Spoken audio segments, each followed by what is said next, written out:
Iran has sold Russia nearly $3 billion worth of missiles. This is reported by Bloomberg. According to the agency, since October 2021, Tehran has signed contracts with Moscow totaling $2.7 billion. Russia has received ballistic missiles, air defense systems, ammunition, and Shahed 136 drones.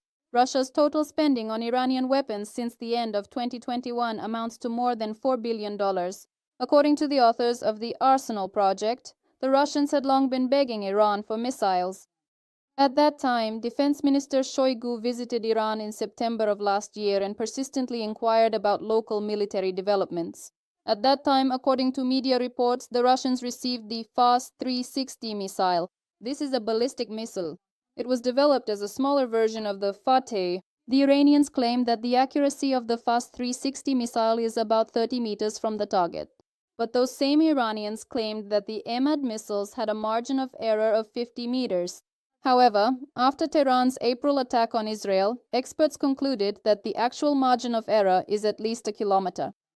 The current ruling regime in Iran is now on the verge of collapse. Putin does not respond to US threats directed at Russia's allies. The head of Russia's Security Council, Sergei Shoigu, is the only Russian official who responded to the unrest in Iran and the US threats to intervene in the situation. Russia's response was limited to a phone call from Shoigu to the Secretary of Iran's Supreme National Security Council, Ali Larijani. During the conversation, the Security Council Secretary expressed his condolences to his colleague over the casualties, condemned yet another attempt by external forces to interfere in Iran's internal affairs, and stated his readiness to develop bilateral cooperation based on the Comprehensive Partnership Agreement. Iran is the third allied country of Russia to which Washington has threatened intervention. In the case of Venezuela, Moscow limited itself to statements from the foreign ministry, while in the case of Cuba, it remained completely silent. Vladimir Putin did not comment on the situation in any of the countries. The last time Putin addressed the Iranian issue was during a phone conversation with the country's president in the early days of the protests, on December 30th. However, according to the Kremlin, the two sides did not discuss the protests. The United States has urged its citizens to leave Iran immediately. The State Department has warned of a critical level of danger. In a statement published on the website of the U.S. Embassy in Iran, it is noted that Americans must organize their own evacuation and should not rely on support from the U.S. government.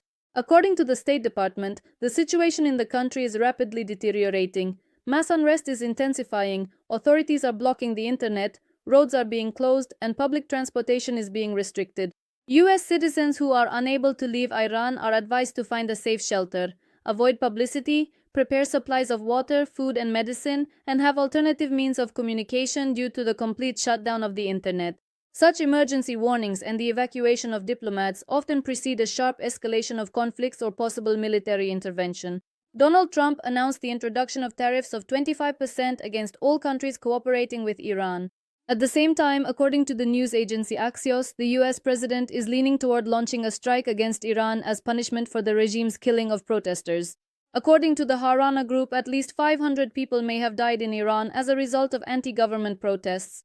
The human rights group, which is based in the US, provided this data, citing information received from activists both inside Iran and abroad. Ukrainian President Volodymyr Zelensky called on the world to take action to help Iranians hold those responsible for what Iran has become accountable.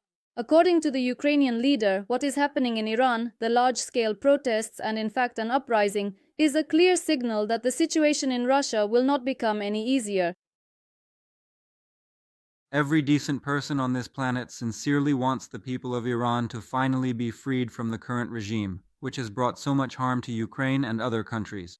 The High Representative of the European Union for Foreign Affairs, Kaja Kallas, has officially declared her readiness to propose a new package of restrictive sanctions against Iran, due to the government's increasingly harsh crackdown on peaceful protesters.